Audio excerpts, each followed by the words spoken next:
Olá, queridos amigos do Grêmio Espírita Perseverança e Caridade. Jesus nos abençoe e nos dê paz. Eu quero agradecer mais uma vez pelo convite para estarmos juntos e agradecer também pelo tema que me foi solicitado a fim de que pudéssemos desenvolver, trazer algumas reflexões sobre o Filho do Homem não veio para ser servido, mas para servir. Tá certo? Esse é o nosso tema de hoje.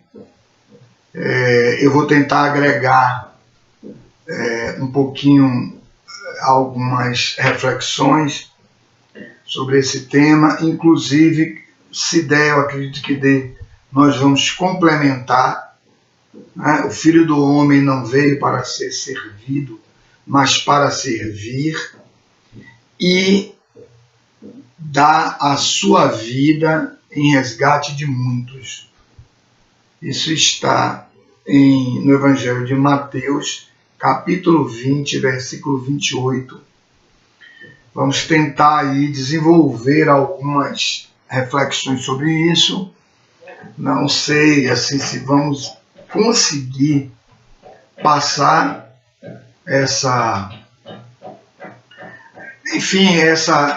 aquilo que Jesus pretendeu dizer, mas eu me refiro à incapacidade minha mesmo de fazer isso, né? Em razão de que nós teríamos que avaliar, analisar, refletir sobre o que representava para Jesus o próprio trabalho dele. Né? Então, nós vamos entrar aí em um campo bastante complexo sobre esse ponto de vista.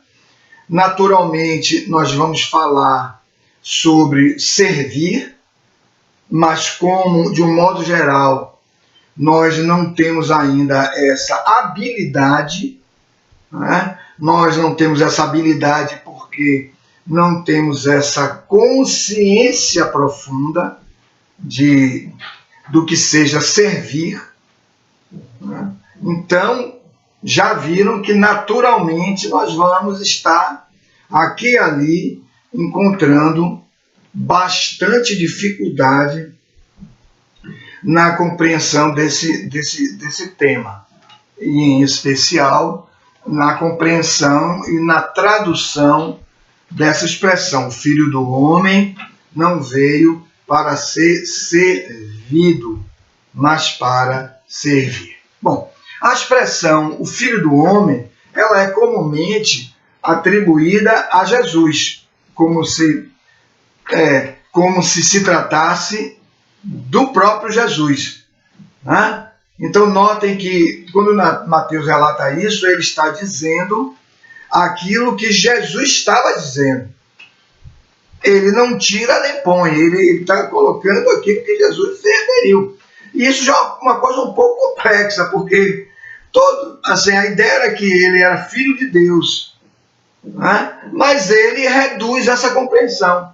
Ele vai dizer que ele nasceu de um homem, afirmando a lei, porque ele já houvera dito: eu não vim revogar a lei. Então ele não pode nascer do Espírito Santo. Ele precisa nascer concretamente, ele precisa nascer fisicamente, e isso é da lei. Ele não precisa, para vir trazer uma mensagem, que era a tarefa dele, de violar a lei. Bastava nascer como todos nascem. Por que teria que violar a lei? Porque alguém que vem falar da lei já começa violando. Não faz sentido. Tanto que ele nos adverte a todos: logo eu não vim violar a lei. Então há uma lei natural para o nascimento corporal. Ele não poderia vir de uma outra forma. Há fenômenos mediúnicos onde espíritos se materializam. Eles não nascem fisicamente. Eles vêm, se servem de determinadas faculdades de um médium. Essas faculdades viabilizam a agregação de matéria, né? Porque o médium conduz um fluido, que é o ectoplasma, para que o espírito, usando a mente, porque eles não precisam usar braços nem nada, eles apenas usam a mente, eles agregam o fluido em torno da sua estrutura energética perispiritual, e então, agregado esse fluido, ele se torna visível. Porque o ectoplasma, sob determinadas condições, ele cria algo corporal, cria determinados objetos, enfim. Mas eu não quero entrar muito nisso, senão a gente vai muito pela parte mediúnica. Mas, enfim, então quando ele diz que o filho do homem, ele está dizendo aquele que nasceu de um homem, como todos nós nascemos. Homem aí no sentido homem e mulher, né? do gênero humano, né? Então, a nossa dificuldade já vai começando por aí. E então ele diz, o Filho do Homem não veio para ser servido. Então Jesus, que ele está dizendo, eu nasci, ingressei na personalidade. Jesus é uma personalidade. Tanto que quando Jesus é crucificado e ele morre, a personalidade Jesus some. Não há mais Jesus. Jesus não existe mais. Nós nos referimos Jesus, porque para nós é a referência que nós temos desse Cristo aqui entre nós. Então, Jesus é a personalidade, ou seja, o ser vivo, encarnado, concretamente encarnado, né? Entre nós, deste Cristo entre nós. Eu sou um espírito, eu sou uma individualidade espiritual, eu sou um ente espiritual, mas nessa vida, nessa encarnação, eu estou apresentado, manifestado, sob a personalidade Oscar. Mas no dia que eu morrer, essa personalidade, ela deixa de existir. Eu retorno ao mundo espiritual, por assim dizer, não vamos discutir esse termo agora, mas eu retorno ao mundo espiritual para recuperar as minhas faculdades totais de espírito. Como eu já tive outras reencarnações, como todos nós já tivemos outras personalidades. Então ele diz, o Filho do Homem, ou seja, esse espírito que eu sou agora, na condição de encarnado, eu não venho para ser servido, mas para servir. Então, olha aí, que coisa interessante, logo, essa frase é muito interessante, essa observação é muito interessante, porque já vai elucidando algumas questões também um pouco complexas, para aqueles que não compreendiam a reencarnação. Até porque tratavam Jesus como Deus encarnado. E ele diz, o Filho do Homem. Ou seja, ele nasceu de pessoas concretas, físicas mesmo. Mas, enfim, não veio para servir, mas não veio para ser servido, mas para servir. Então, o que significa isso? Em outro momento ele vai dizer, quem quiser ser o maior no reino de Deus, seja o servidor de todos. É como se ele estivesse dizendo, eu sou o maior no reino. Eu sou o maior no reino. Ou seja, eu sou aquele que estou na ligação total com o Pai. Ser o maior é estar na ligação total com o Pai. E nós vamos crescendo dentro do reino aí, compreenda-se, entenda-se, campo íntimo de profundidade de Deus em nós. Deus está em tudo. Deus está em nós. Porque nós não estamos fora da criação. Se Deus está na criação, nós somos a criação também. Então, o Deus transcendente não pode ser um único. Ele é transcendente, ou seja, transcende além de nós, mas ele também está em nós.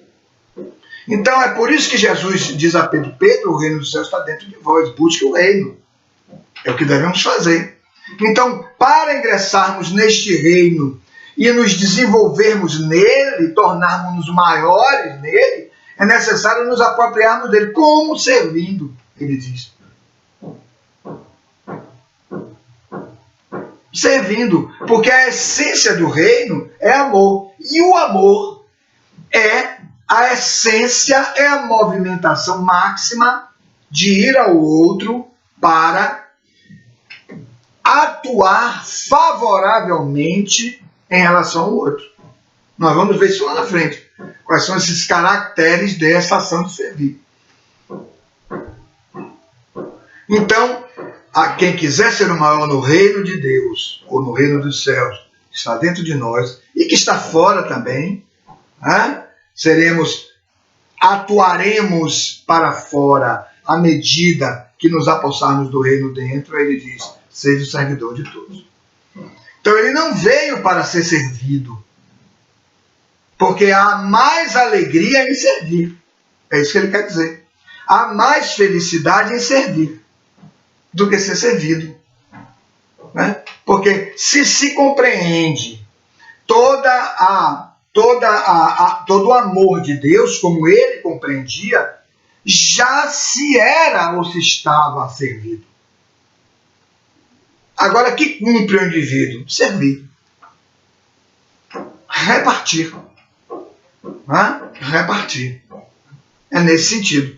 Então, amigos, servir vem, denota uma expressão, que no latim poderemos dizer servicium, que quer dizer serviço. Mas serviço no sentido de se estar jungido, de se estar ligado a uma tarefa.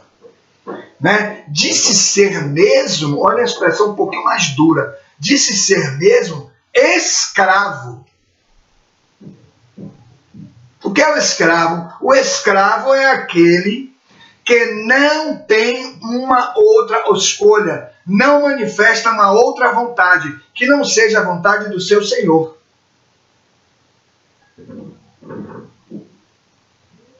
No caso do Espírito, quem é o Senhor do Espírito? Deus. Deus é nosso Senhor. Tanto que Jesus, no final do Sermão da Montanha, ele diz o quê? Olha, depois de tudo que foi dito a vocês, eu quero dizer a vocês uma coisa: ninguém serve a dois senhores. Servirá mal a um, servirá mal a outro. Porque você não pode se partir, se dividir para servir bem a ambos. Porque em dado momento um chamará: mas eu estou com esse outro senhor aqui. Como ele quer se referir àquela nossa divisão interna que temos sempre e durará muito tempo para nós deixarmos de ter no nosso nível de evolução, que é servir a Deus e a Mamon. Mamon representa as coisas materiais, a vida do mundo, o campo sensório, o atendimento aos prazeres corporais. Então nós vamos, na verdade, transitando desse apego às coisas corporais para ingressar em uma determinada relação das coisas de Deus. E essa relação das coisas de Deus é a relação de serviçal de Deus. Serviçal nesse sentido de ter esse dever, de reconhecer este dever. Então, em termos espirituais, o espírito é o quê? Um serviçal, um servidor, um servidor do dever. Servidor de Deus, um servidor do dever. Olha como Jesus se refere um pouquinho antes, ele diz assim: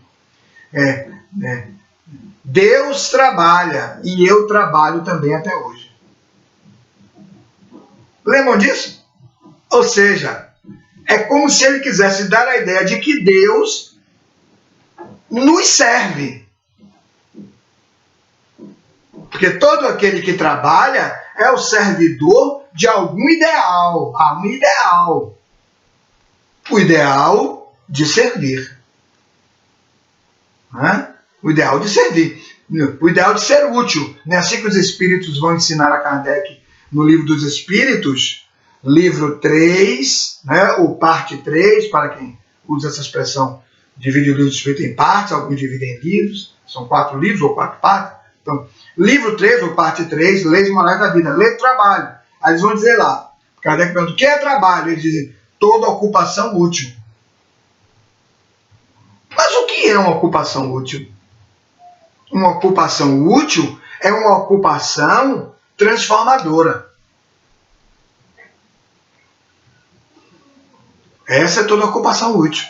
Então, amigos, servir é cumprir um dever, e este dever, ele é um dever que está no reino.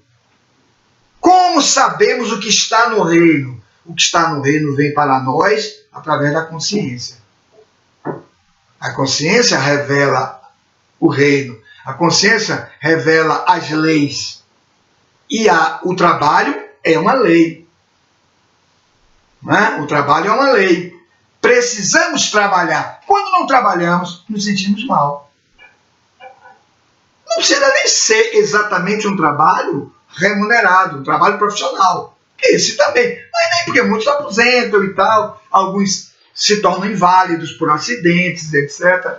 Outros já nascem inválidos por questões reencarnatórias necessárias ao seu aprimoramento. Outros já nascem numa condição material muito elevada, reencarnam em famílias, em condições muito elevadas, não precisam exatamente de trabalhar profissionalmente. Podem, e muitos trabalham, e muitos realizam empreendimentos, etc, etc. Que é perfeitamente natural e necessário até, né? Mas não é uma obrigação para eles sobreviver. Mas o trabalho a que se refere aí é o trabalho espiritual, é o trabalho de natureza moral. Porque é isso que conta para o espírito. De regra, o trabalho profissional é o trabalho ligado à manutenção física, à manutenção corporal. Mas não é só isso. É claro que os elementos morais precisam ingressar nas atividades profissionais. Por isso temos códigos de ética profissional. Né? As profissões têm seus códigos de ética, que são códigos ligados à moralidade. Não exatamente à moralidade cristã, porque nem toda a humanidade é cristã. Né? Mas, enfim, mas aqui e ali existe sempre um código de moralidade onde se preserva a humanidade, né? Onde os elementos do humanismo, que é o bem proceder entre os homens, né? O bem proceder entre os homens, o estoicismo das condutas, é que vai estabelecer também as regras, e aí são artigos de lei, princípios que são convertidos em regras, artigos de lei, artigos, parágrafos, alíneas, incisos, etc., que vão disciplinando a conduta do que deve e do que não deve ser feito por um profissional. Mas no sentido geral aí, servir é servir ao outro no sentido de conduzir recursos que lhe favoreçam, beneficiá-lo enquanto ser, acrescentá-lo, olha aí, dignificá-lo. Servir a alguém é atuar em favor do outro de modo que se possa conduzi-lo a um bem-estar.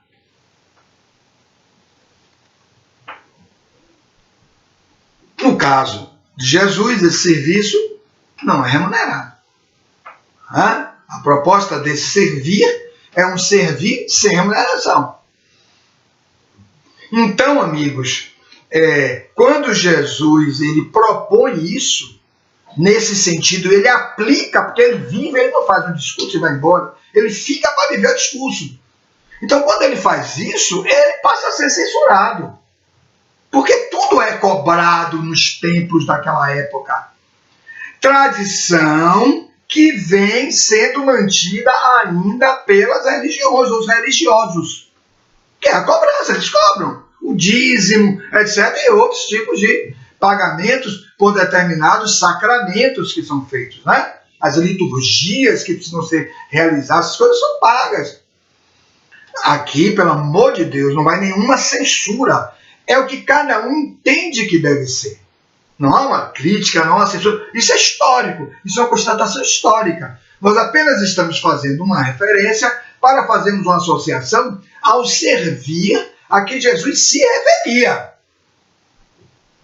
Porque ele nunca cobrou a ninguém nada. Mais que isso, ele nunca cobrou nem conduta. Olha aí. Nem conduta ele não cobrou. Veja que quando Judas traz Jesus, quando Jesus chega com os soldados, que Jesus sabia, tanto que ele diz, aquele que vai me trair, já vem com os soldados. Quando Judas chega próximo dele, o que é que ele diz? Amigo, a que vieste? Trata de amigo. Trata como amigo. E depois ele vai resgatar Judas após Judas se suicidar. Olha aí, ele não abandona ninguém, ele volta e ainda leva 40 dias materializado, já não era mais o corpo dele tinha sido morto, materializado e realizando tarefas. Não abandonou a humanidade, ao contrário, ainda disse, estarei convosco até o fim dos tempos. Isso é servir. Nós aqui nos aborrecemos, ficamos zangados, ficamos chateados na realização das nossas tarefas, dos nossos trabalhos, nos templos de um modo geral, e como uma palestra espírita para uma instituição espírita, na casa espírita. Nos aborrecemos, às vezes queremos dificuldades com o companheiro, etc, etc, etc. Então nós vamos construindo, às vezes, um ambiente muito negativo. Porque não temos a noção de servir. Não temos a noção real do serviço. Mas ele, Jesus, teve todos os motivos para estar aborrecido, mas não ficou. Ali estava, assim, o verdadeiro serviço, né? A verdadeira ação de servir. E olha como ele diz, e dá, ele falando, olha só, ele falando de Jesus, né, o Cristo, no seu nível de consciência, falando de Jesus, e o Filho do Homem, ele está falando de si mesmo, e o Filho do Homem não veio para ser servido, mas para servir e para dar sua vida em resgate de muitos. Ou seja, servir, que é uma atividade transformadora, ele veio para realizar junto a nós, junto à humanidade, a ação transformadora de nós mesmos. Quem serve, e no lugar onde é designado para servir, porque quem serve não escolhe onde vai servir. O escravo escolhe? Não. O Senhor diz, você, vá para tal parte da fazenda e faça o plantio lá. Você vai para e faça o plantio lá. Nessa linguagem que Jesus usa, aquela linguagem histórica da época, né? Como hoje, um patrão diz, olha, nós estamos em Salvador, mas você terá que praticar determinados trabalhos em São Paulo. Pegue o voo tal hora, lá você vai encontrar fulano, vai dizer... É a mesma coisa, só que agora você é remunerado. O escravo era imposto. Não tinha remuneração. Inclusive o senhor, o dono do escravo, ele era senhor de vida e morte. Podia matar o escravo se quiser, porque o escravo era uma res. Res, na expressão do latim, significa coisa. Então não era um ser humano, não era considerado um ser humano. Em muitas tradições não tinha nem alma. Olha aí. Então, amigos, é nesse sentido.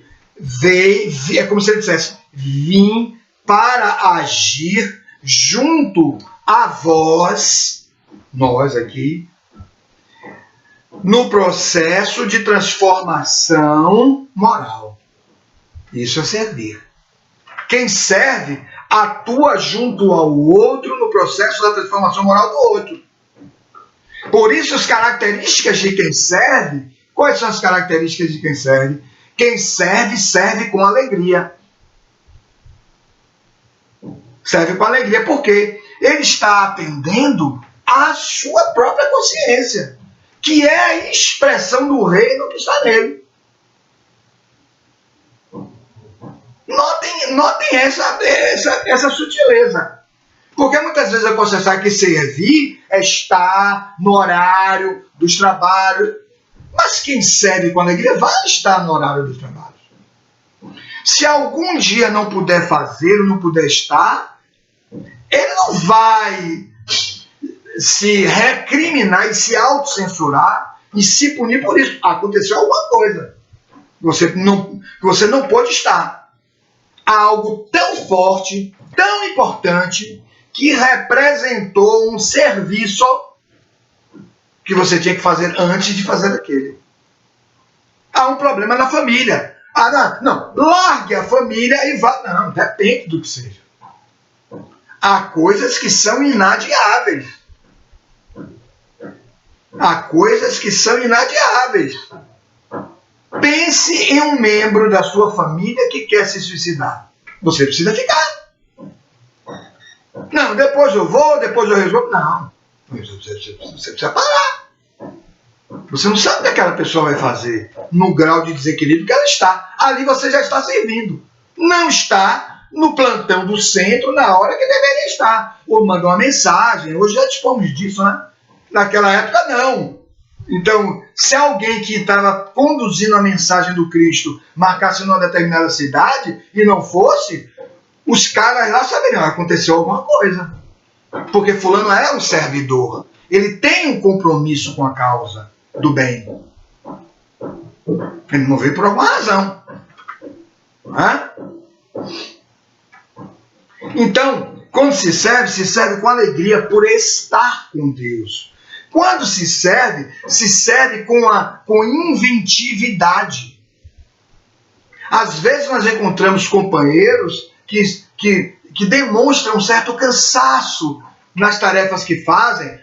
Mas eu já faço isso aqui há 30 anos aqui na casa. É um cansaço. Por que é um cansaço? Porque ele não está com a alma do serviço. Ele não alcançou a alma do serviço. Porque no serviço nós vamos nos envolvendo e vamos ingressando em determinadas matrizes profundas de moralidade, que são as matrizes que são transmitidas por Deus no reino que está em nós. E o reino dos céus é semelhante a um rei que queria dar uma festa e para tanto matou seus bois. O reino dos céus é alimento. Então esse centro de profundidade da alma, que é o reino, ele nos alimenta. Olha aí. Então, aquele que serve conectado a Deus e com Deus e para Deus, ele está naturalmente buscando o reino, está alimentado. Ele é inventivo. Ele é inventivo. Ele está sempre criando. Ele está sempre se conhecendo. E quem se conhece, notem, amigo, essa expressão. Quem realmente se conhece, se renova. Nunca é o mesmo. Se nós temos ali os horários, eu tenho que ligar, eu tenho que marcar com o palestrante, ou eu estou no passe, eu tenho que ir para o passe, eu tenho que... Sempre aquelas mesmas coisas, estabelecendo como se fosse uma rotina, como se fosse uma obrigação. Uma obrigação não corresponde exatamente a um dever. A obrigação é social, o dever é moral, o dever é consciencial. Se é consciencial, você está na ponte com o reino.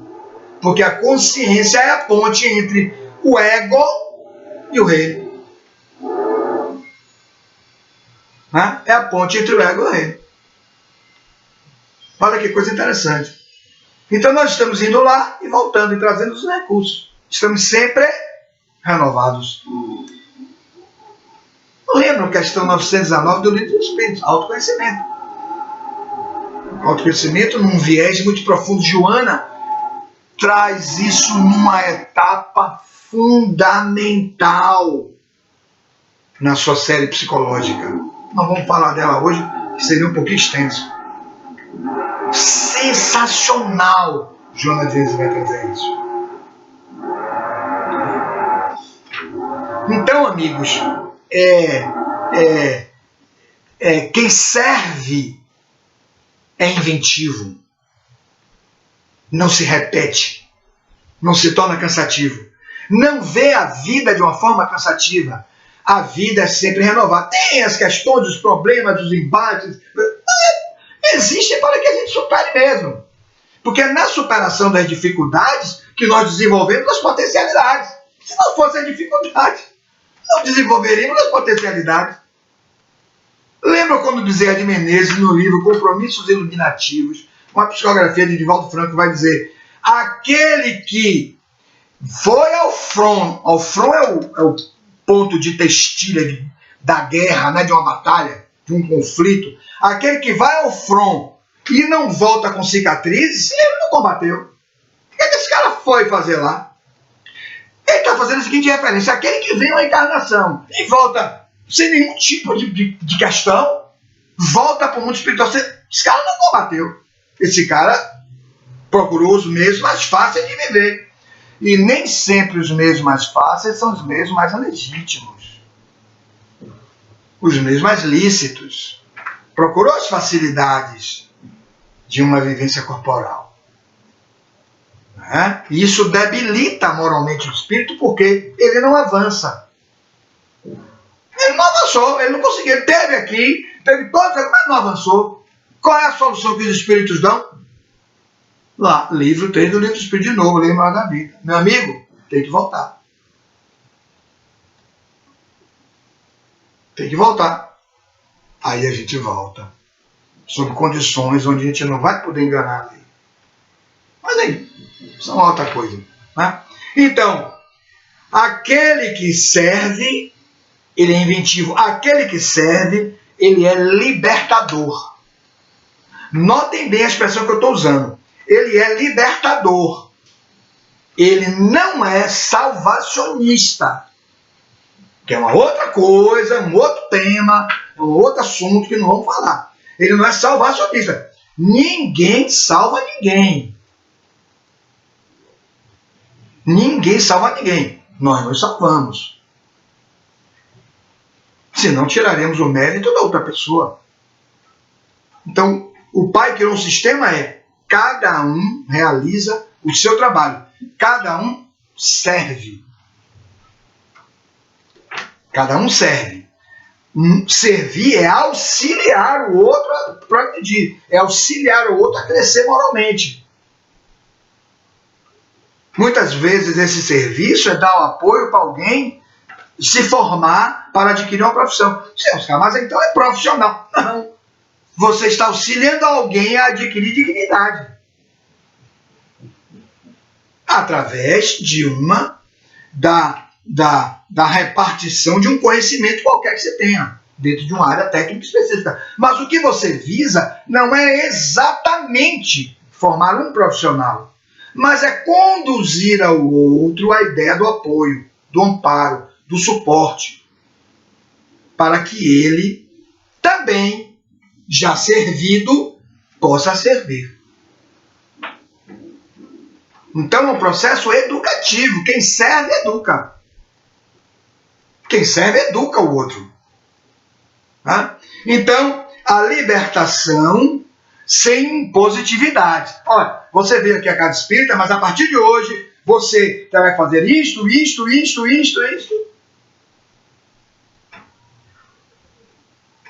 Já imaginou? O indivíduo vai ao hospital e tem que se tornar médico?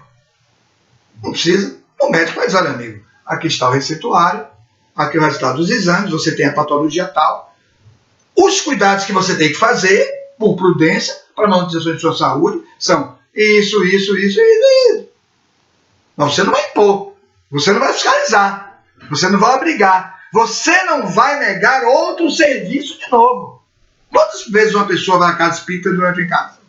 O indivíduo não conseguiu fazer, ele tem que ir lá para tomar o passe, para ser atendido mediunicamente, para isto, para aquilo, e é a nossa tarefa. Jesus não disse a Pedro, não perdoe 70 vezes 7 vezes? Ele disse, perdoe 70 vezes 7 vezes. Pedro é que disse. Pedro é que reduz. Ele disse, não, meu amigo. 70 vezes 7 vezes. Não 7 vezes, 70 vezes 7. Então, quem serve, serve com responsabilidade, com propósito libertador do outro, porque o indivíduo está liberto. Ninguém pode ajudar a libertar alguém se não estiver liberto. Quem serve, serve com entusiasmo. Mas notem, entusiasmo não é euforia. Muitas vezes nós somos cooptados por determinados espíritos, já que nas casas espíritas temos médiuns, somos cooptados por determinados espíritos ainda inferiores, que vão ditando regras para os membros daquele grupo espírita. Por isso levou o próprio Jesus a dizer, em razão da iniquidade, a caridade no futuro se esfriará em muitos. Olha aí. Porque a iniquidade, o iníquo é o indivíduo que não age com equidade. Né? E o que é a equidade? É a justiça. É o bem dosar da repartição das coisas. Né? Quem age com equidade, age com justiça, age com respeito a direitos, age com a distribuição equitativa de tudo, de todos, do que é material, do que é espiritual, do que é moral.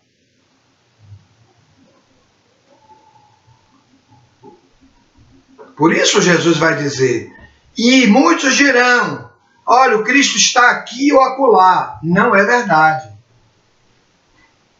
Serão seduzidos. Olha como ele usa a expressão, seduzidos. E então, em razão da iniquidade que estará vigendo, veja o que temos hoje aí.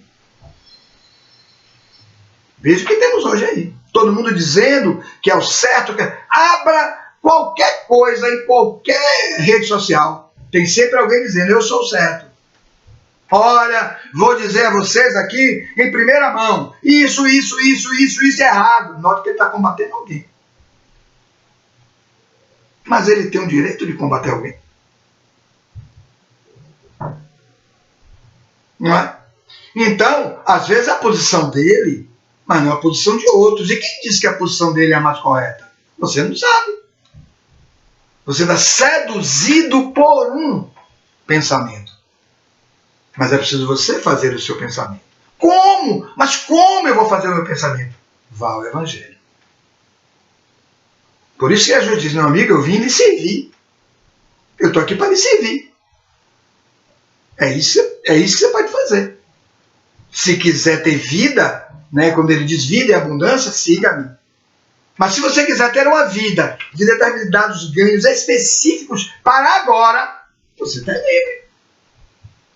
Você é livre, mas isso não lhe dará felicidade. Porque só há felicidade em atendimento à consciência. E a consciência tem na base o amor. Tem na base o amor. Então, quem serve, liberta. Quem serve, persevera. Olha aí. Nesse mesmo trechinho, ele vai dizer assim, a caridade se esfriará, mas aquele que perseverar até o fim será salvo. Lembram dessa expressão? Mas aquele que perseverar até o fim, esse será salvo. Mateus 24, capítulo 24, 12. 12. Mateus 24, 12. Mas aquele que perseverar, o que é perseverar? Seguir a lei. Pelo, severos, sentido de regra, de lei. Lei. Mais severos. Aquele que caminha na lei. Que lei? A lei moral da vida. Perseverar. Atuar, caminhar, se deslocar, se movimentar, decidir conforme a lei. Aquele que perseverar, diz ele, até o fim, nós vamos perseverar, vai perseverando e para, até o fim, aquele que perseverar até o fim será salvo. Ou seja, ingressa no reino, está no reino, está na felicidade, porque não exige, não impõe, não hostiliza, não persegue, não diminui, não desqualifica, ama. Amar é a lei. Todas as vezes que nós estivermos nos movimentando na atividade de servir, medindo, pensando, analisando, excluindo companheiros, às vezes o trabalho, não estamos conforme a lei. Não estamos servindo. Então, amigos, eu queria deixar essas pequenas reflexões. O tema é vastíssimo, muito amplo. E dizer que a caridade de servir não contabiliza nada. Nem o bem que se faz, nem o mal que se recebeu na atuação desse serviço. Não é tarefa nossa. Estaremos sempre devedores da lei. Sempre, porque tivemos outras vidas e não fizemos lá aquilo que deveríamos. Como não estamos fazendo nessa o máximo que poderíamos. Fazemos até alguma coisa, mas não o máximo. Não o máximo, poderia fazer muito mais. Podemos avançar mais. Então já somos devedores, mesmo atuando. Então, olha só, não contabilize nada, desde que essa contabilidade seja divina. A ele pertence os nossos créditos e nossos débitos. Então não contabiliza, ou seja, age espontaneamente, não age por cálculo. Ora, anote aí meu bônus hora, né? Anote aí meu bônus hora. Não nos cumpre anotar bônus hora. Nos cumpre agir. Estaremos alegres e estaremos felizes se agirmos. Sirvamos com Jesus. Note quando ele diz, o Filho do Homem não veio para ser servido. Eu não sirvo a Jesus. Ninguém serve a Jesus. Servimos com Jesus. E ele diz, se você for servir, só há uma coisa. O meu jugo é suave, que é a lei. A lei. Meu jugo é suave e o meu fardo é leve. Venha servir comigo. Porque ele diz que o fardo é leve. Qual é o fardo? A caridade. Esse é o fardo, que é o amor aplicado. Então ele diz, isso é leve. Há um fardo, mas ele é leve. Ele não é pesado. E servindo com Jesus, portanto com ele, se tornará mais leve ainda. O nosso fardo é o nosso fardo do desenvolvimento das nossas potencialidades. À luz do amor. À luz da caridade. Muita paz a todos, boas reflexões, bons estudos aos queridos amigos do GPEC. Muita paz.